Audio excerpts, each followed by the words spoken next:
Gómez Márquez, del Servicio de Neumología del Chuo. Es además amigo, es extraordinario compañero de todos los de nuestra EOXI.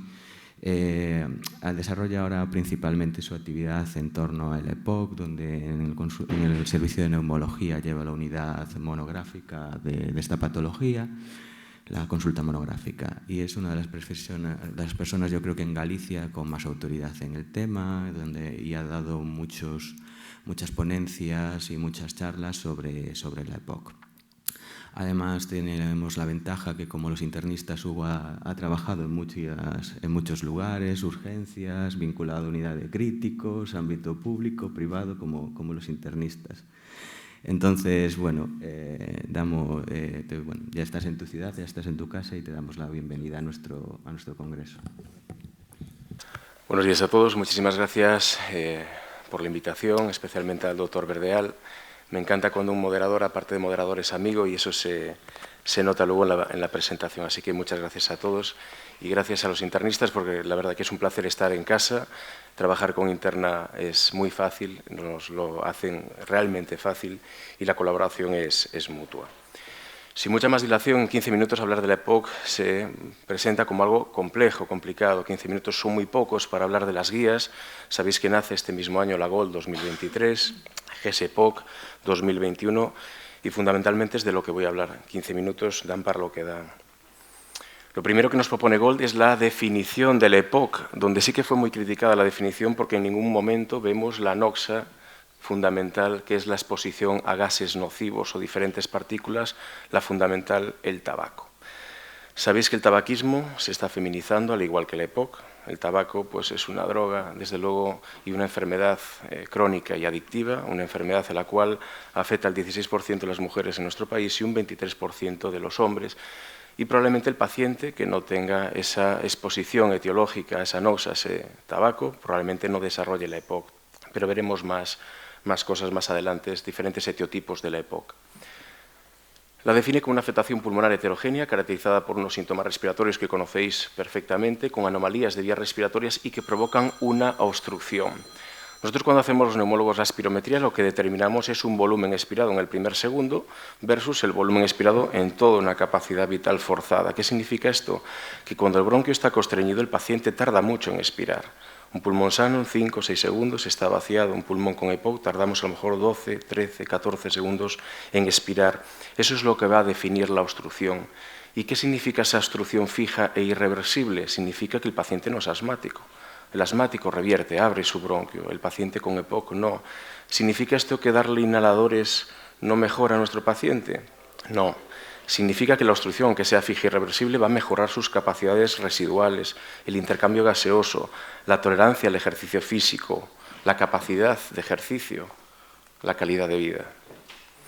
En los diferentes etiotipos que aquí nos propone GOLD 2023 vemos el relacionado con el tabaco. Incluye ya los vapeadores, los cigarrillos electrónicos, los IQOS, el cannabis, los fumadores pasivos y los de tercera mano, que, bueno, como sabéis, no solo es el fumador activo, hay el fumador pasivo y el fumador de tercera mano, en el cual pues todo se impregna, las moquetas, las sábanas, en la casa de un fumador.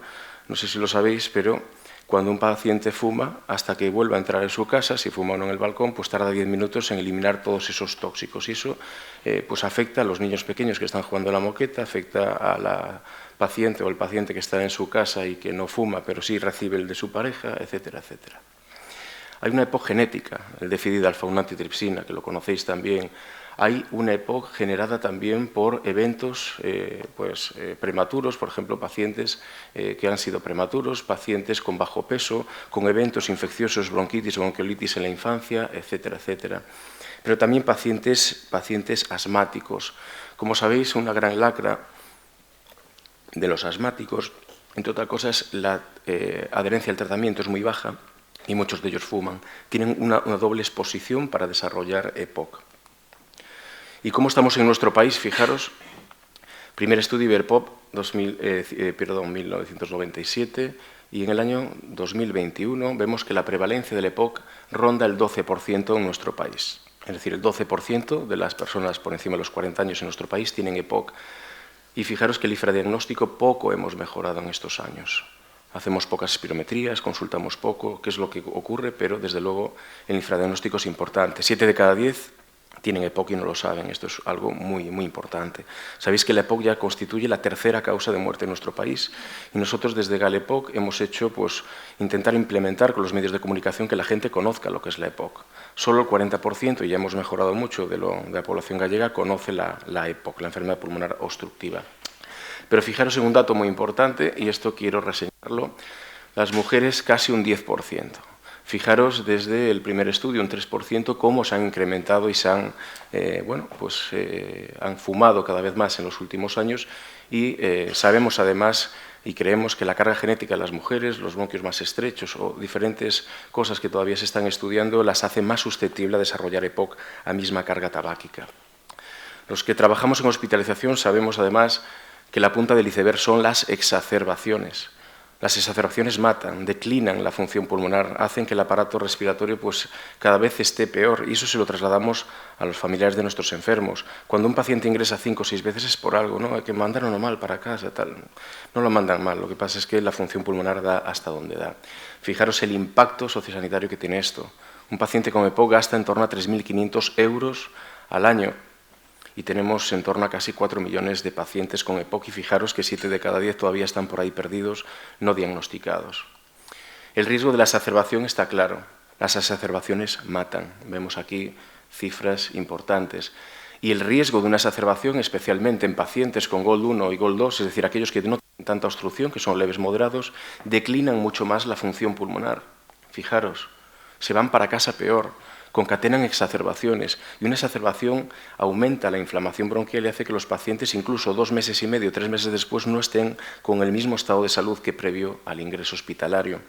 Y en cuanto al pronóstico de esta enfermedad, ya hace muchos años, un grandísimo neumólogo, el doctor Soler Cataluña, hace este índice, el índice BODE, que no sé si lo conocéis, pero es pronóstico, mucho más que una simple espirometría. Incluye la espirometría, pero también incluye el índice de masa corporal.